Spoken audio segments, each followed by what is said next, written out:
দুপুরবেলায় রান্নাবান্না করছি। এখানে রুই মাছের ঝোল করছি আলু ফুলকপি দিয়ে। তো আলু আর ফুলকপি সেদ্ধ হয়ে গেছে, এবার মাছগুলোকে দিয়ে দিচ্ছি। মাছগুলো দিয়ে একটু ফুটলেই মাছের ঝোল হয়ে যাবে। আজকে একটু আমি ঝোল ঝোল করেছি। কোনো দিন গ্রেভি করি, কোনো দিন ঝোল করি, এরকমই। আর এদিকে মাছের ডিম ছিল, সেগুলোকে ভেজে নিয়েছি। এগুলো আর ঝোলেতে দেবো না, এগুলো এমনিই থাকবে, এমনি খাওয়া হবে। আর এখানে একটু গাজর আর মূলোর আচার করব, তার জন্য কেটে রেখে দিয়েছি গাজর মূলোকে ফালি করে। আর একটু মটরশুঁটি দিয়েছি।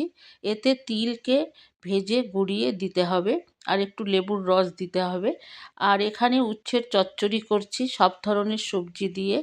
তো আর সর্ষে বাটা দিয়েও করি আমি, আজকে আমি সর্ষে বাটা দিচ্ছি না। আজকে আমি কাঁচা লঙ্কা চিড়ে দিয়ে দিয়েছি, আর পাঁচ ফোড়ন ফোড়ন দিয়ে সব সবজি বসিয়ে দিয়েছি। আর নুন হলুদ এই সমস্তই দিয়েছি, দিয়ে ভালো করে ভাজা ভাজা করে নিচ্ছি। আর একটু চিনি দিয়ে দিলাম। চিনিটা দিলে তরকারির স্বাদের বেশ ব্যালেন্স হয়, তার জন্য চিনিটা দিয়ে দিলাম। আর তারপরে দেখব যে জল লাগে নাকি, যদি সেদ্ধ না হয় তাহলে একটু জল দিয়ে ঢেকে দেবো, তারপরে শুকনো শুকনো করে নামিয়ে নেব। তো এই হয়ে গেল উচ্ছের চচ্চড়ি। আর এদিকে আমাকে আবার তিলকে ভাজতে হবে। তিলকে ভেজে তারপরে গুঁড়িয়ে নিতে হবে মিক্সিতে। তো এখানে আমার কাছে সাদা রঙের তিল আছে। তো তিল তিন ধরনের পাওয়া যায়, একটা ব্রাউন, সাদা, আর হচ্ছে কালো রঙের।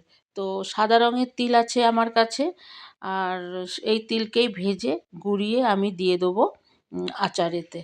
তো আচারটা বেশ ভালো লাগে খেতে, চটপটে হয় খেতে, ভালো লাগে খেতে। আর এদিকে ঝোলও প্রায় হয়ে আসলো, মাছের ঝোল হয়ে আসলো। আর বাইরেতে বেশ সুন্দর এখন রোদ উঠছে, দুদিন ধরে বেশ রোদ বেশ ভালো উঠছে। ঠান্ডাটা চলে গেছে, অনেকটাই চলে গেছে, অল্প বিস্তর আছে কিন্তু অনেকটাই চলে গেছে। বেশ ঠান্ডা পড়েছিল এবারেতে, এখন ঠান্ডাটা কম হওয়াতে বেশ ভালো লাগছে। তবে গরম আসলে তো আবার যেমনকার তেমন হবে, আবার গরম লাগবে। তো এই আর কি, করার কিছু নাই, গরমের সময় গরম, ঠান্ডার সময় ঠান্ডা, বর্ষার সময় বর্ষা, এরকমই হবে। তো যাই হোক, আজকে এতটাই। টাটা।